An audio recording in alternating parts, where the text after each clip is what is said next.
Oke, bismillah teman-teman. Mari sekarang kita bahas lagi. Ini ada satu kata yang luar biasa mengerikan ketika ditanyakan. Kata itu adalah kata bebas. Ya.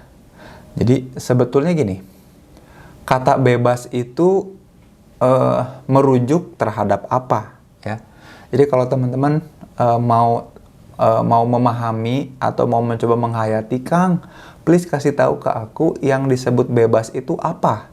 Nah, bebas itu sebetulnya kondisi, menurut saya, bebas itu kemudian kondisi di mana kita melepaskan diri dari belenggu-belenggu yang membuat kita kehilangan opsi atau kehilangan pilihan.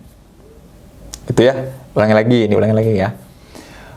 Bebas itu kemudian adalah keadaan di mana seseorang atau kita itu kemudian bisa berlepas dari belenggu-belenggu yang membuat kita kehilangan pilihan. Ya, bebas. Contoh misalkan ini. Duh, aku overthinking. Oke. Overthinking itu apa? Jadi banyak pikiran di dalam kepala, yang pikiran-pikiran yang banyak yang bermunculan ini membuat kita terbelenggu. Terbelenggu apa? Terbelenggu untuk memilih. Karena apa? Karena yang ada adalah pilihannya kebanyakan. Sehingga saking kebanyakannya untuk milih, kita terbelenggu untuk milih. Nah, dengan bergerak, maka si pilihan itu kemudian akan terfilter.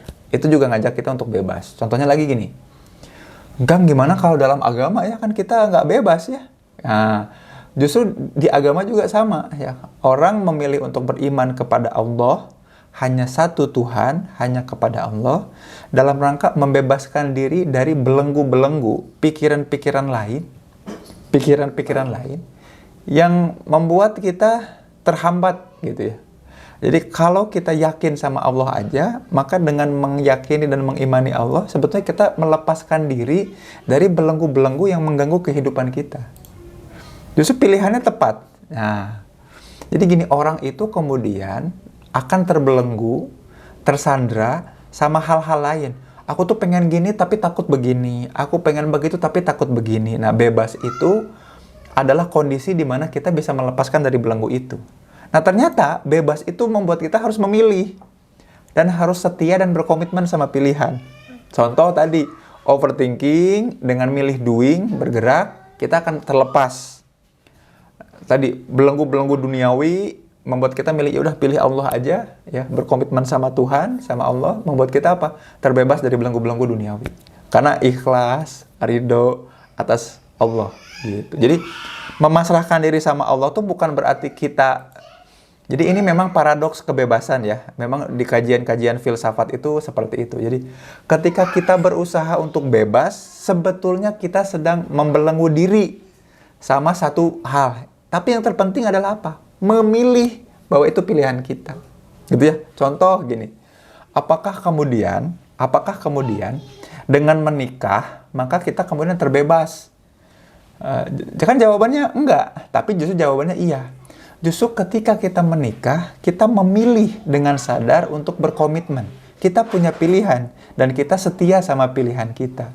Nah, memang bebas itu tadi ya, kondisi di mana kemudian kita melepaskan semua belenggu-belenggu yang ada, sehingga kita mampu kembali memilih dengan sadar jalan apa yang mau kita tempuh.